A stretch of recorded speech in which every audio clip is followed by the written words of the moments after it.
से पहले पहुंच गई है. Ahead of the Prime Minister's visit, Chief Minister Stalin had written to Modi demanding an increase in paddy procurement from Tamil Nadu. Meanwhile, a DMK leader compared the Prime Minister to a demon and claimed that Tamil Nadu would be better without him.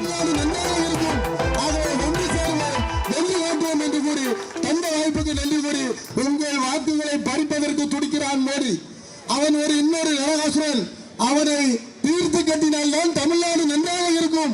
ஆகவே ஒன்று சேருவோம், வெள்ளி காட்டுவோம் என்று கூறி தந்த வாய்ப்புக்கு நன்றி கூறி வழங்கி வந்த உங்கள் அனைவருக்கும். Prime Minister Modi's outreach to Tamil Nadu is significant as it comes ahead of the next year's assembly elections. The BJP has tied up with the AIDMK to take DMK in the state. With Pramod Madhav, Bureau Report, India Today.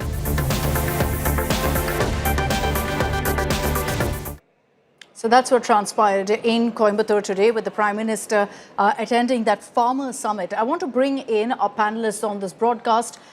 We'll have with us Selam Dharnidharan, spokesperson of the Dravida Munnetra Kazhagam.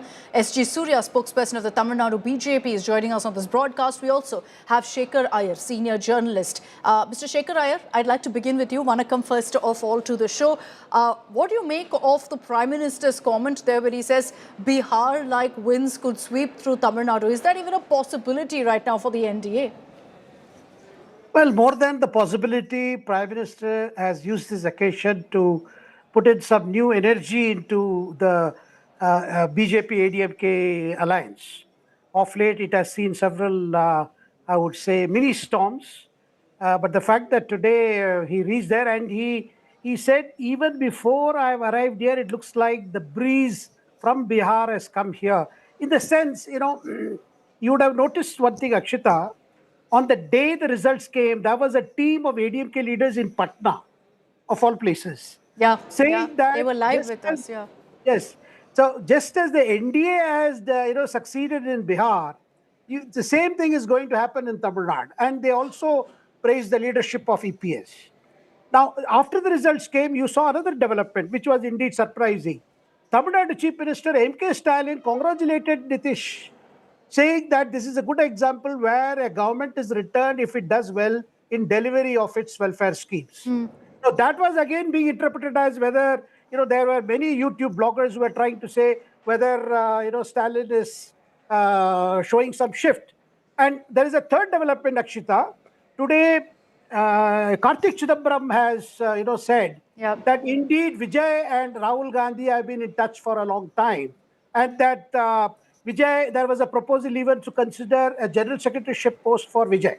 Now, if you look at all these things, it looks like the Tamil Nadu scene is heading for a kind of possibilities, the possibilities of strengthening of existing alliances or maybe new alliances.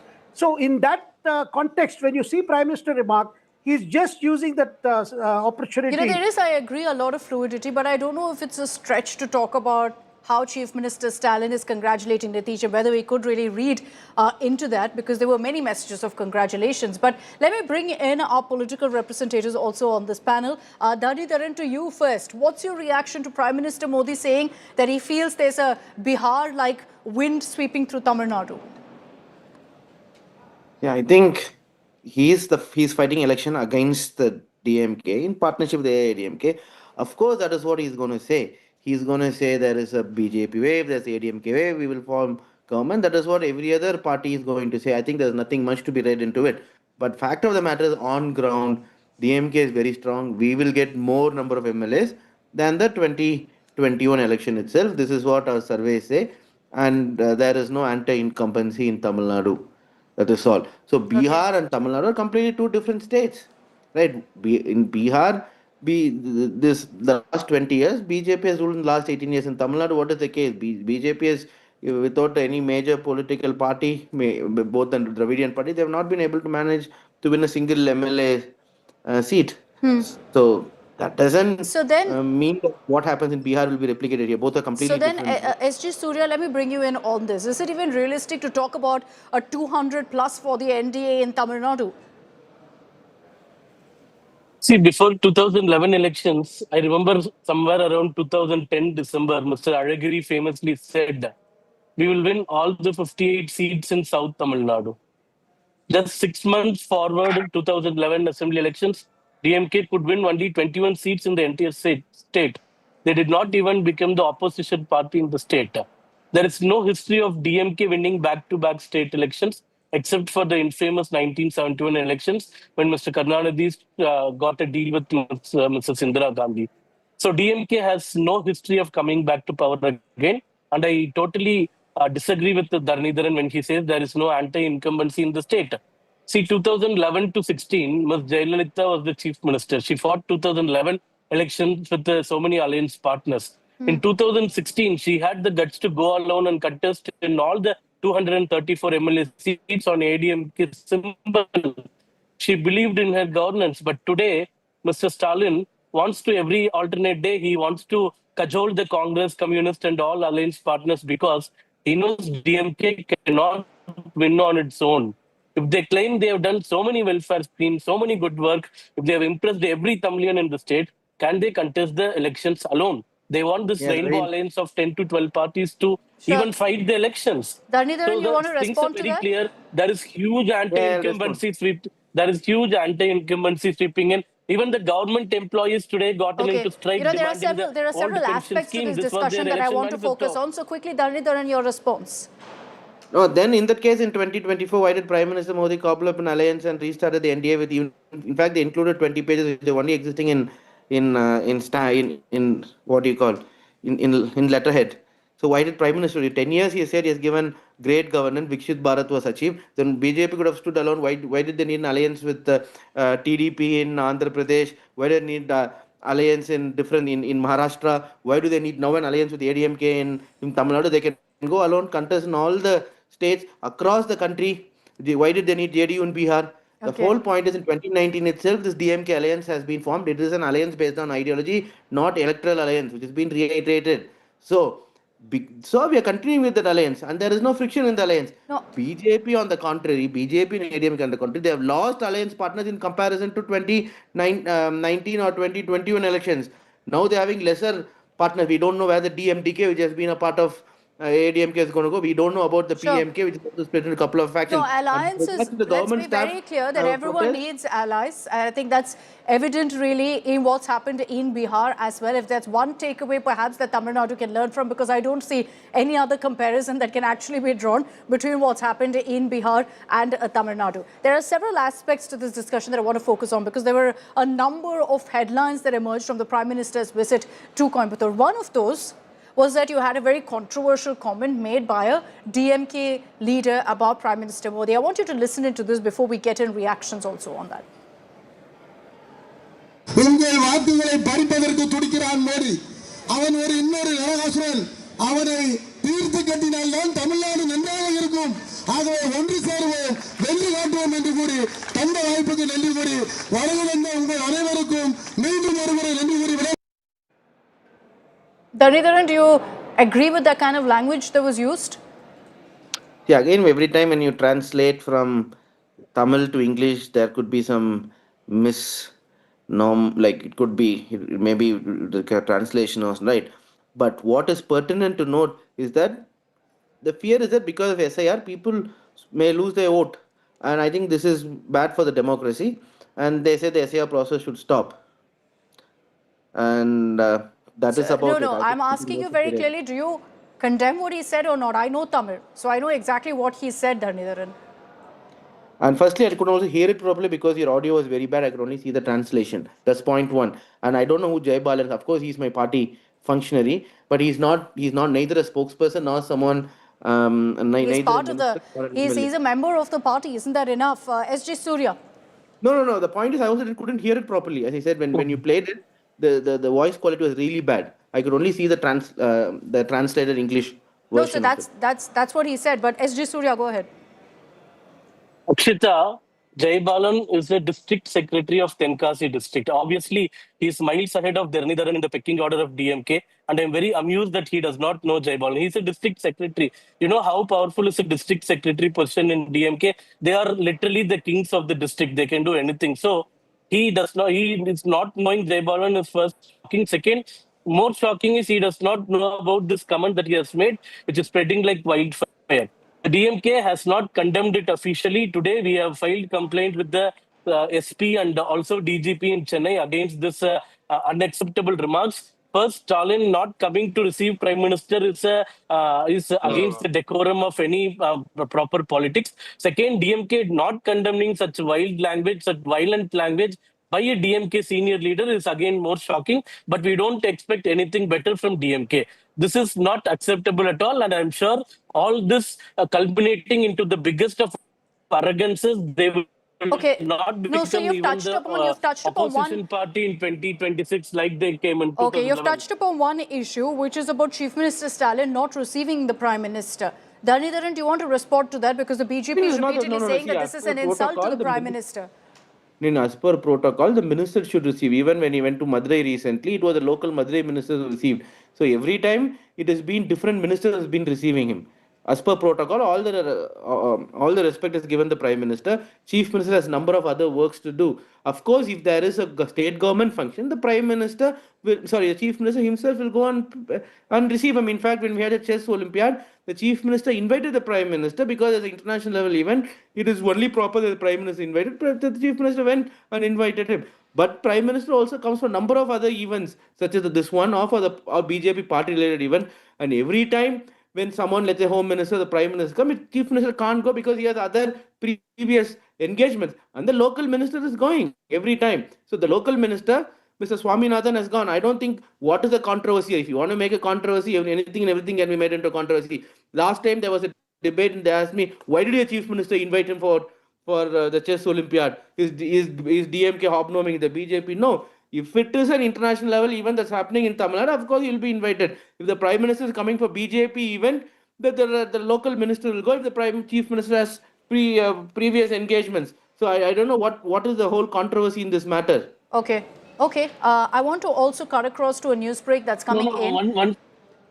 I want to Surya, go ahead that quickly, it is please. not a BJP event.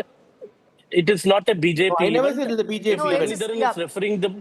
It is not I a never BJP said it's a event. BJP event. It is a farmers event conducted by South Indian Farmers Association. Secondly, if it is going strictly by the Blue Book. This event and other BJP-related event is what I said.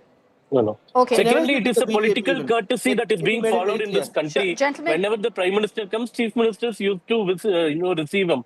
If you do not want to extend that courtesy, it is fine, but do not make it as a usual happening in this country. Okay, I just want to cut into a news break that's also coming in on this. We've got a news break coming in right now that Edappadi Palaniswamy, AIADMK chief, has submitted a memorandum to Prime Minister Modi. There was a meeting that happened.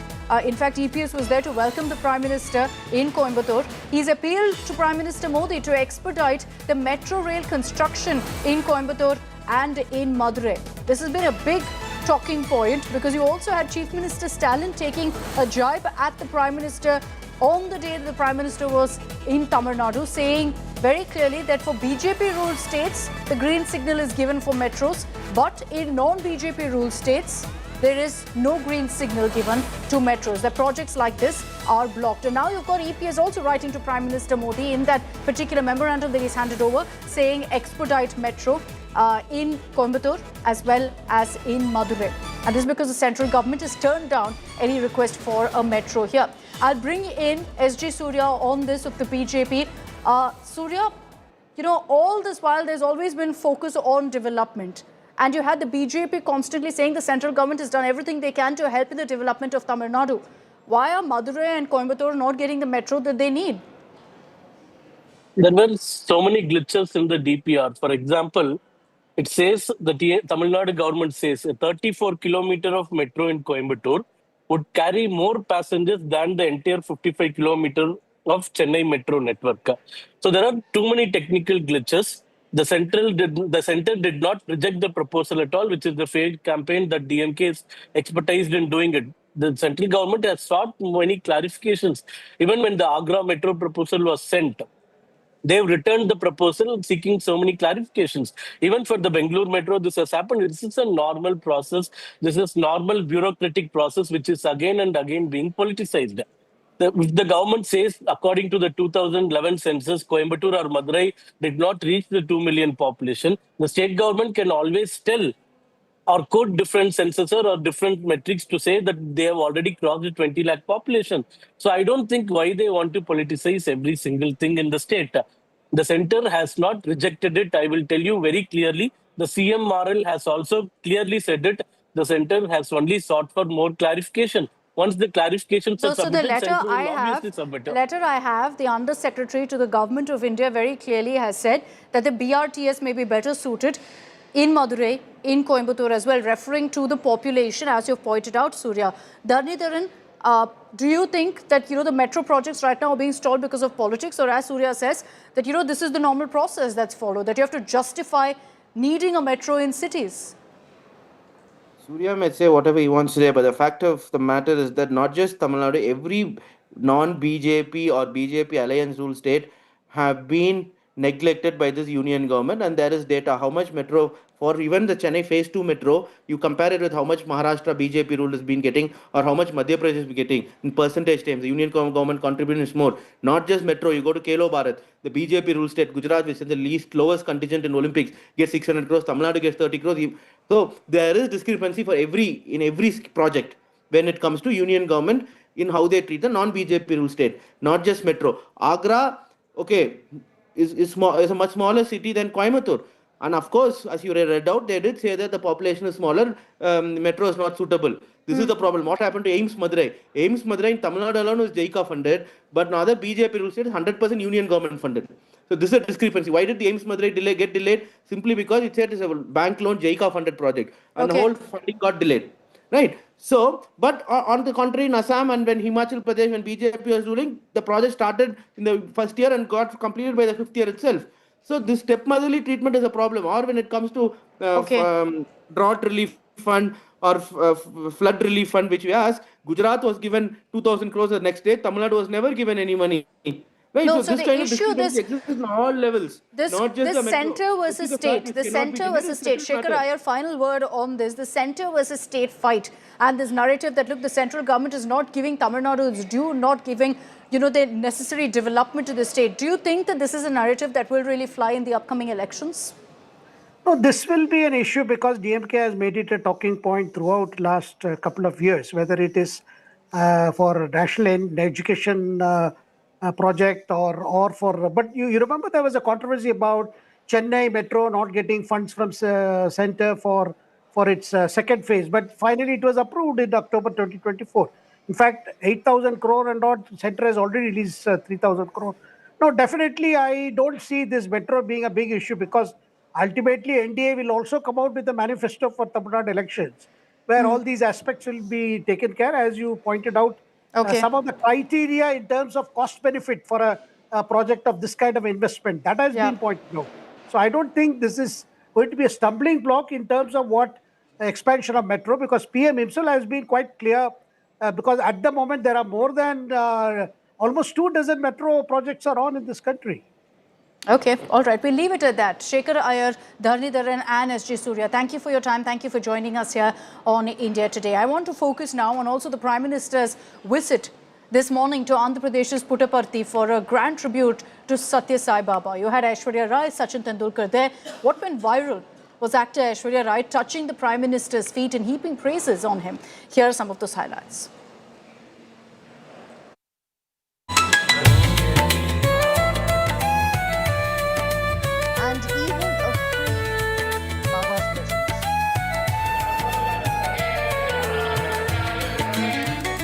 It was a massive event to celebrate the legacy of Satya Sai Baba in Andhra's Puttaparthi today. Prime Minister Modi, accompanied by Andhra Chief Minister Chandrababu Naidu and Deputy Chief Minister Pawan Kalyan, offered prayers at the Mahasamadhi of Satya Sai Baba. प्रधानमंत्री नरेंद्र मोदी पुट्टापर्थी पहुंच चुके हैं, जहां श्री सत्य साई बाबा के पवित्र मंदिर पहुंचकर उन्होंने उनकी महासमाधि पर श्रद्धा सुमन अर्पित किए. Prime Minister Modi in his tribute highlighted how Satya Sai Baba's teachings continue to be relevant even today. आज भले ही वे हमारे बीच दैहिक स्वरूप में नहीं है, लेकिन उनकी शिक्षा, उनका प्रेम, उनकी सेवा भावना आज भी करोड़ों लोगों का मार्गदर्शन कर रही है। श्री सत्य साई बाबा का जीवन वसुधैव कुटुंबकम का जीवंत स्वरूप था। इसलिए उनका ये बर्थ सेंटिनरी वर्ष हमारे लिए यूनिवर्सल लव, पीस और सर्विस का महापर्व बन गया है। नमस्कार। But another headline-grabbing moment from the event was actor Aishwarya Rai Bachchan, who heaped praise on Prime Minister Modi. I extend a heartfelt thank you to you, our Honorable Prime Minister Narendra Modi ji. Your presence here adds sanctity and inspiration to this centenary celebration. After her speech, she was seen touching Prime Minister Modi's feet for his blessings too. In the mid-90s. Cricketer Sachin Tendulkar was also present at the event and paid his tribute to Satya Sai Baba. I had the honor of... I received a phone call saying that Baba has sent you his book. It brought a smile to my face. I knew that this World Cup is going to be a special one for us. When India played against Sri Lanka in Mumbai and ended up lifting that trophy. Locals gathered in large numbers to catch a glimpse of Prime Minister Modi on the sidelines of the event. The sheer volume of the crowds gathered indicating the pull the Prime Minister has, even in the south. Bureau Report, India Today.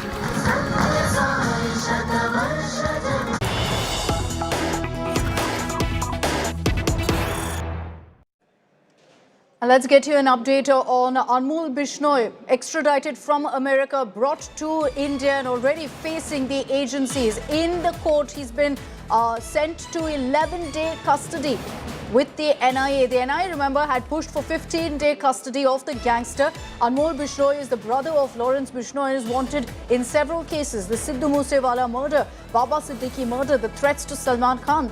NIA has mentioned in court that they wanted to grill Bishnoi over source of funds, over members part of the gang and how the syndicate operated from America in India. The court has agreed and granted 11-day custody. Shrishti Oja is joining us with more details on this. So Shrishti, we understand that Bishnoi was produced in court and very clearly the NIA spoke of how this is a larger conspiracy that needs to be looked into. They sought 15 days, got 11.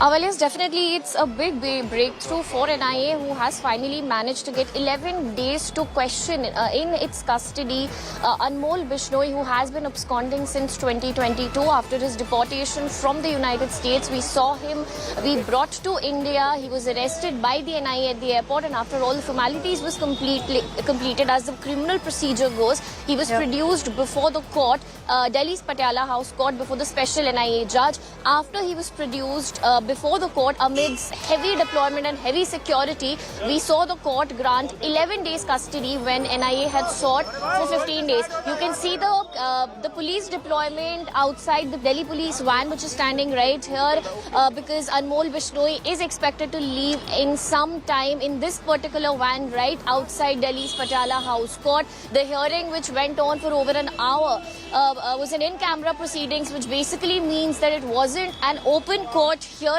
but from what we hear from our sources, NIA has made some big claims before Delhi court, detailing out all the allegations and accusations that it has against Anmol Bishnoi in this particular case in which he's been arrested. We're talking, even though he has around 18 cases against him across the country, we're talking about the gangster terror nexus case which the NIA has been proving in the last links to other members. What's the network like in India? That's something that they will look into. Thanks, Shrishti, for joining us with all of those details. We'll continue tracking the updates that come in from the court. But let's move on and talk about the chaos at the Sabrimala Ayyappa temple. There's been an overwhelming surge of devotees and add to that complete mismanagement, causing a near stampede-like situation. Over 1 lakh pilgrims arrived in the first 48 hours alone, more than double the usual crowd. And so there's been absolute panic among devotees. They've been struggling to make their way through what is usually a 15-minute wait. Went on for 15 hours, which is why the Kerala High Court also pulled up the state government as well as the Travancore Devaswam Board for mismanaging the crowd, warning that a disaster is imminent if the situation is not immediately brought under control. Now you've got the Kerala government finally stepping in and ensuring adequate deployment on ground, but this should have been done from the get-go itself. And joining us live is the Kerala BJP chief, Mr. Rajiv Chandrasekhar. Mr. Rajiv Chandrasekhar, thank you very much for your time. Look, what's happened in Sabrimala right now? Is it that we're seeing unprecedented crowds, or is it poor management, poor organization to you, Mr. Rajiv Chandrasekhar? No, I mean, look, I can't believe for a moment anybody who has ever been to Sabrimala, especially at this time of the year, would ever call this unprecedented, because this is the peak season of Sabrimala, November, December, January.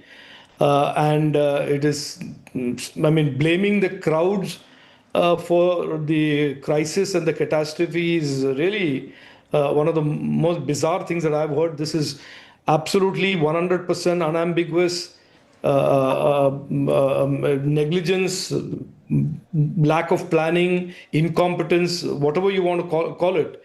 But it is certainly the Devaswam Board and the government of Kerala that is responsible for the Devaswam Board, that is squarely responsible for doing this to the thousands and hundreds of thousands of devotees who have gathered there at this very, very important and very, very spiritual time of the year. So you've also had the Kerala High Court, Mr. Rajiv Chandrasekhar, speak about this today, warning that a disaster could happen unless immediate steps are taken to ensure adequate preparations on ground.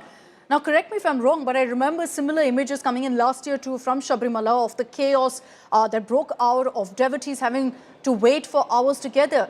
Is this a recurring issue? And if it is, who do you blame in this? No, this is not just a recurring issue. This is not just for the last 2 years.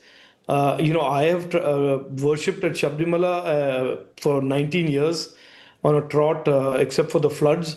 And this is almost all the time. This is not just 2 years. This is not just CPM government. This predates the CPM government. Even during the Women Chandi government, the cries and the calls for improving the facilities, improving the safety, improving the conditions for these lakhs of devotees that are coming from all over the country has been made, has been heard.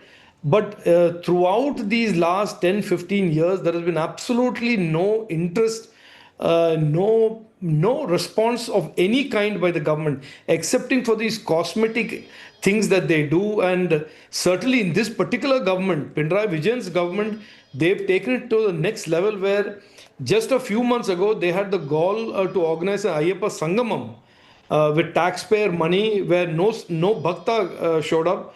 But they were celebrating Ayyappa and they were celebrating Sabrimala as a global center for spirituality. And I'm using their words. And this is the kind of hypocrisy that is visible in Kerala. And it's almost as if, and I'm sorry to say this is not something that I usually say, it's almost as if there's one community, one religion that is being picked out for this kind of negligence. I don't see this happening with anybody else. I see this happening consistently to Hindu places of worship, to Hindu worshippers. And I hate to bring religion into this conversation, but it has to be said that this is not happening anywhere else. This is not happening to anybody else of any other faith. Now, what comes to my mind is that we're constantly seeing these issues with Sabrimala. You joined me a few weeks ago on the show where we spoke about another controversy that had plagued Sabrimala, in which, of course, there was all of this talk about gold loot. Is this a question of bad management, or is it ultimately one issue, one core issue of corruption? Akshita, with the greatest of respect, I think using the phrases like bad management is letting these people off the hook. And I think that is part of the reason that they have developed these thick skins, and they don't care. For the last 10, 15 years, this is a cycle that has been repeating itself. Whether the gold is being stolen, whether the traditions of Sabrimala are being disrupted, distorted as in 2018, or as you see every year during this period, worshippers are put through this type of torture. This is a cycle that keeps repeating itself. And this is not about bad management. This is criminal negligence. This is incompetence at best, criminal negligence at worst. And at the heart of all this is a deep-rooted belief, I am presuming. Sorry, I don't have evidence to this, but there is absolute empirical evidence. There is a deep-rooted belief in these two political parties of the Congress and CPM that somehow the Hindu faith and Hindu believers will silently tolerate this. There will never be any blowback. Now, if this was being done in any other place of worship, I can assure you there would be mayhem on the streets. But this is almost like a pre-agreed to belief on the part of the CPM and the Congress, who have, they have governed Kerala for many, many years alternately, that as long as this is a Hindu place of worship, anything can happen, we'll get away with anything. And all we need to do is have a token Ayyappa Sangamam and sing platitudes 2 months before the election. But I think that time is gone. I think people are really angry. And if you see some of the responses from the Bhakts who are there in Sabrimala now, and I can tell you for a fact that many of them have spoken to me, emailed me, messaged me, there is great deal of anger. It is no longer sorrow and pain. There is a great deal of anger and angst about the way Sabrimala is being dealt with and treated by this government and Pinarayi Vijayan.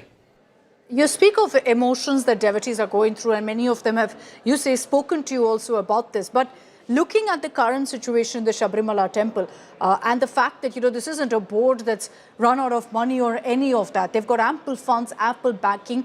To you, in this kind of a situation, Mr. Rajiv Chandrasekhar, who really should be held accountable in the government?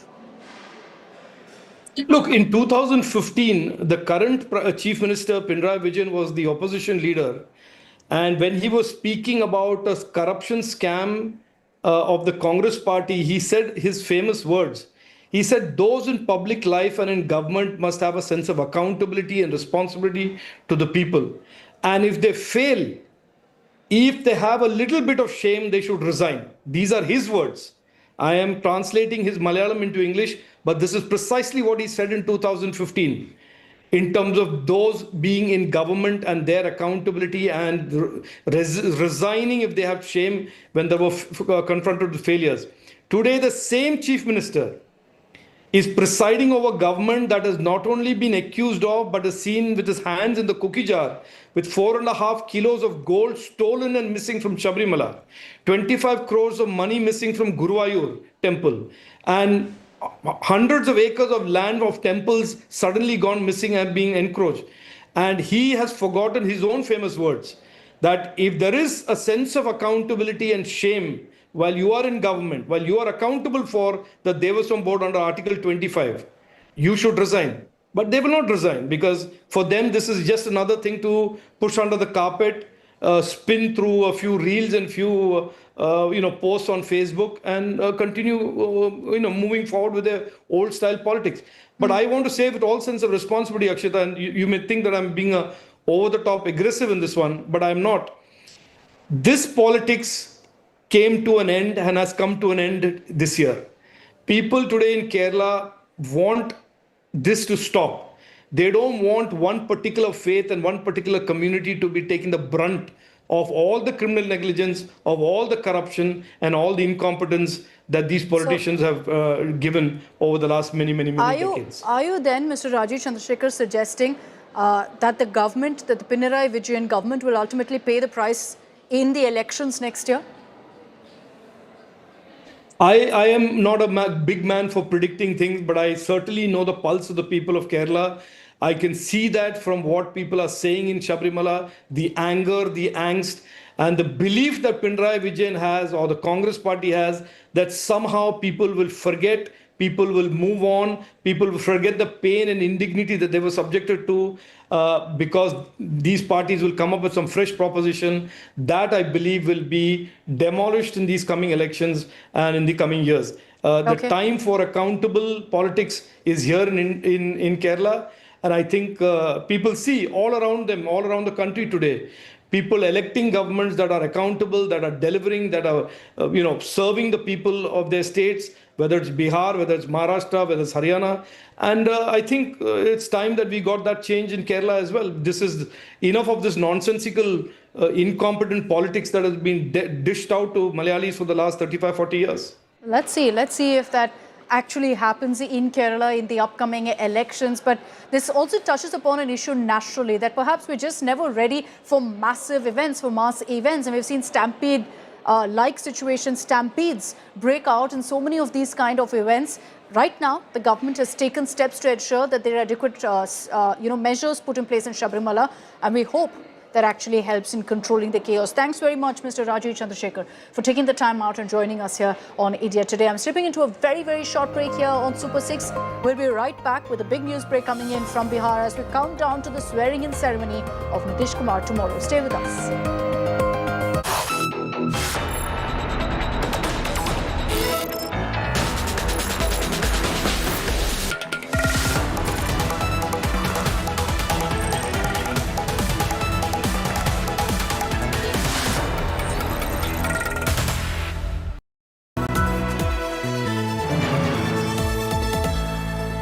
Motorola Edge 60 Pro, the true flagship killer.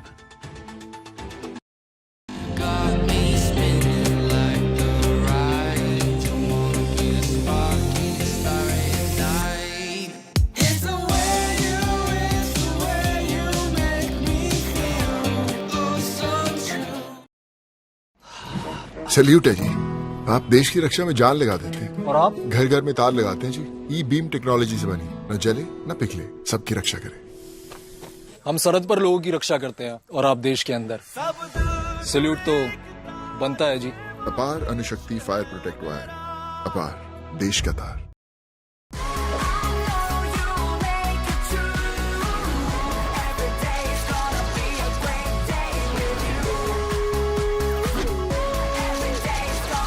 Motorola Edge 60 Pro.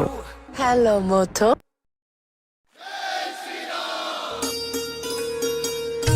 Ram आ गए हैं जगत के हर अंधेरे में उजाला भरने। राम आ गए हैं हमारी आत्मा की अयोध्या को रोशन करने।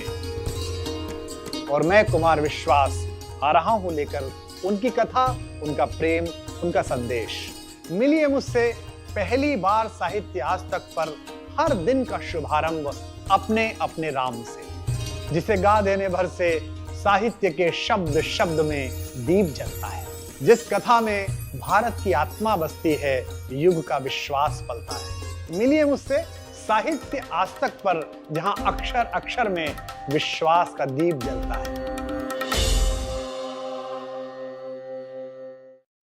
Motorola Edge 60 Pro, the true flagship killer.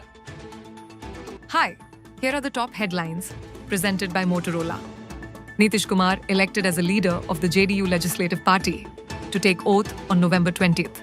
7 Naxals killed in encounter near Andhra Pradesh border. Ajit Pawar's son, Parth, not named in the Pune land deal probe.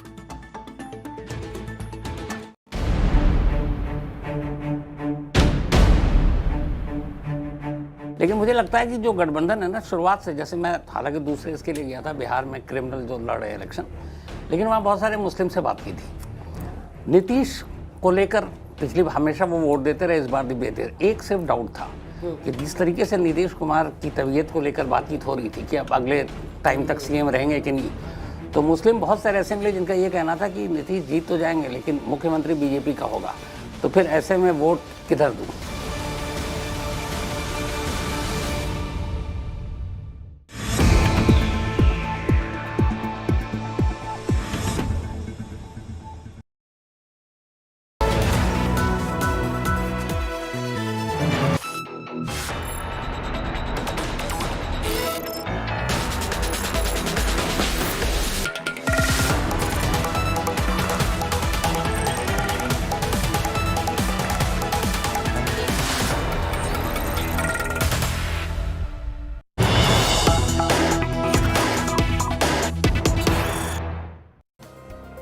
Let's get you the first image of Bihar CM-elect Nitish Kumar with the Bihar Governor Arif Mohammad Khan. All decks cleared for Nitish 10.0 Sarkar in Bihar. Tomorrow at 11:30, Nitish Kumar will be taking oath for the 10th time, a historic 10th time at Patna's Gandhi Maidan. All decks have been cleared. That right there, that picture is a formal moment when you have Nitish Kumar staking claim to form the government. Prime Minister Modi, Home Minister Amit Shah, top NDA chief ministers, all will be there for what's expected to be a grand oath-taking ceremony that will happen in Patna starting 11:30 tomorrow morning. So that's the picture on your screens of Nitish Kumar, Chirag Paswan, Samrat Chaudhary seen there, as is Vijay Sinha, all of them staking claim to form the government, meeting with the Bihar governor.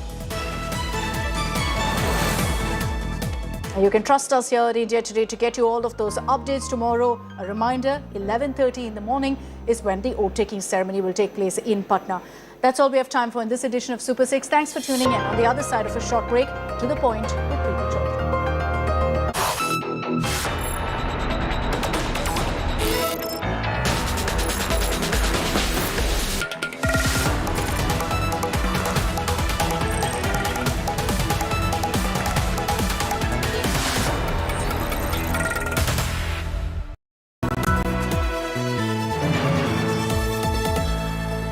Motorola Edge 60 Pro, the true flagship killer.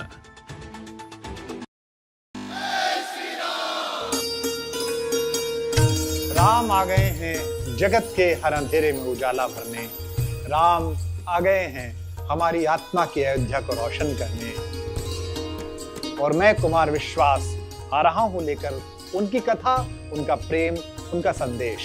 मिलिए मुझसे पहली बार साहित्य आज तक पर हर दिन का शुभारंभ अपने अपने राम से, जिसे गा देने भर से साहित्य के शब्द शब्द में दीप जलता है, जिस कथा में भारत की आत्मा बसती है, युग का विश्वास पलता है। मिलिए मुझसे साहित्य आज तक पर, जहां अक्षर अक्षर में विश्वास का दीप जलता है।